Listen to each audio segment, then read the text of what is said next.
Welcome back to yet another episode of Down Under Motorsport. This week I am exploring the idea of a Drive to Survive-like show for supercars. So, Drive to Survive has expanded the Formula One viewership to unheard of levels in motorsport. Supercars has also had a few shows that could be classified as being along the same lines as Drive to Survive, most well known being Inside Line, following a team across season. So, 2019 it was Erebus, in 2020 following Walkinshaw, and 2021 Triple Eight. So the show, as it says in the title, is essentially inside the team, definitely targeted towards the hardcore fans who already have an idea of what the sport is about, and as well the team itself. Not something that Drive to Survive does, where it essentially focuses on drama and is more of a show than a documentary. This is the number one issue with Inside Line, the fact that it doesn't cater as much for the newer fans as much as it potentially should.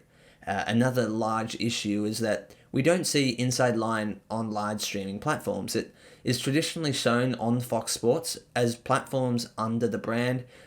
Fox Sports are the broadcast network that streams for the Supercars races, which is an issue in itself, as the viewers are most likely already watching the sport, give or take, getting the show on more of a public streaming platform like the heavyweights like Netflix, Binge, or Prime should do the sport much better justice and reach more audiences that generally may not be watching supercars.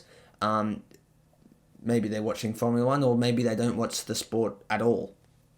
The third issue is that all seasons were produced by motorsport specialists. So while that isn't necessarily an issue as such, as sports fans, as motorsport fans can enjoy it for motorsport itself, but there aren't much creative or dramatical effects that are seen in the likes of Drive to Survive, where everything is blown out of proportion to entice the not typical motorsport viewer and essentially attract them in. And lastly, the idea of a rip-off is not at all needed for the sport. If this is being pushed on a large streaming platform, there is no doubt that people will call the show a copycat or rip-off of the record-breaking Drive to Survive show.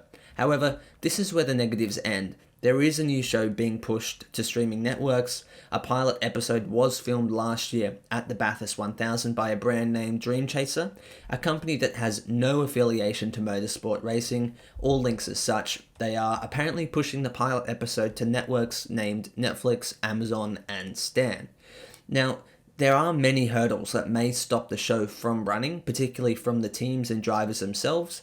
These individuals in the paddock don't want to be pushed as the bad guy, like we saw in the case of Max Verstappen from Formula One, or relatively within the Supercars paddock, Barry Ryan, when the Erebus season of Inside Line was published.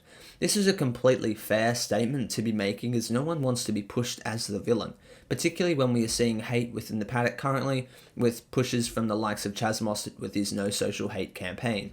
Dream Chaser will need to attempt to get the paddock on their side, while also pushing the drama effect to gain new audiences.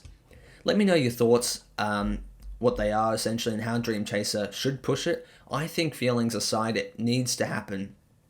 In the dream world, we could push the paddock politics and look at a greater good of the sport.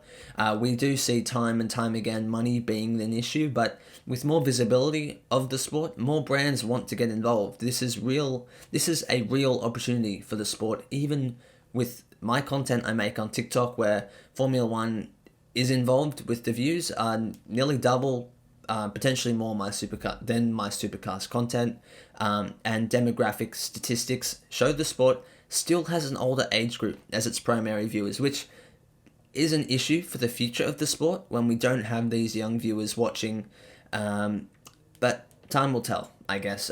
This will be a wrap for another episode, very short one, but just something to keep our minds going while we don't have these Supercars races. We've still got, I believe, a week or so away from the Perth round. I will still obviously make that preview video. As I always say, check out my TikTok, Spotify, and YouTube content. See you in the next episode.